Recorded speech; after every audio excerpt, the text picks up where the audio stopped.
My name is Alfred Landl, and I'm the Executive Vice President of TYROLIT. And TYROLIT they have different divisions, and one of the divisions is the construction business, and I'm also responsible for the construction business in the TYROLIT company. And I'm working for this company now since 1980, 37 years, and it's a wonderful and very, very well looking company for their people. TYROLIT is a daughter company of the Swarovski Group. Swarovski was founded 1895 in Wattens in Tyrol, and they produce glass and they grind glass. And for glass grinding, they needed abrasives, and for glass grinding, we need abrasives. And after some years, 1919, they decided to start their own company for abrasives. And this company, the name of this company is TYROLIT.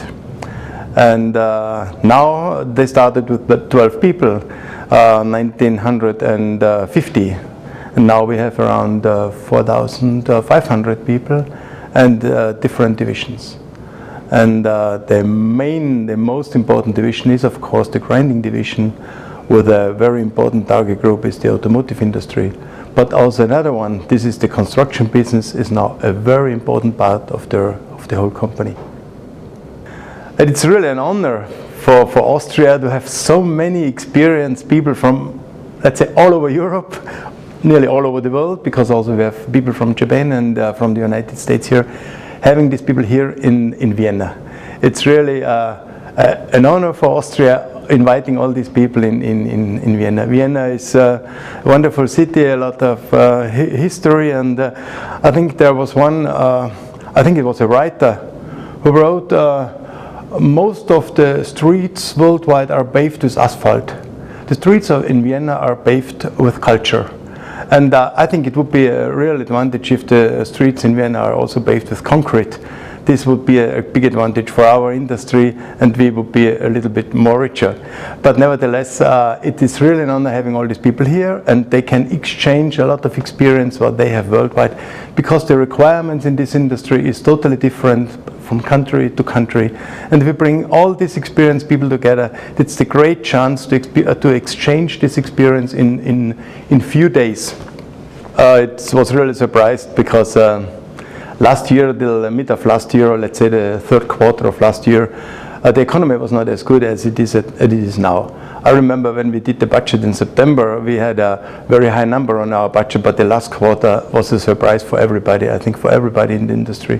And this is continuing now. Not only the last quarter of 2016, but also the first quarter 2017 showed very good numbers all over Europe. There are not only few countries which are not performing as well as we expected it. And so I think this will be a very good year for our industry, 2017, and hopefully continuing also in the next years. I think this is the importance of the IACDS is growing and improving, because the quality of the meetings are much better than in the past, and the focus is really on certain very important points. What I expect a little bit more is we should also discuss what is the trend for the future. In which do we find new applications? What is changing for the applications? Do we still stick on wet cutting, wet sawing, wet drilling, or is it an option in the future doing more in dry drilling and dry cutting? This is just one example. But I'm expecting a lot of information at this international meeting from the participants in this meeting, and I think the level is very high. So I think my expectation is good.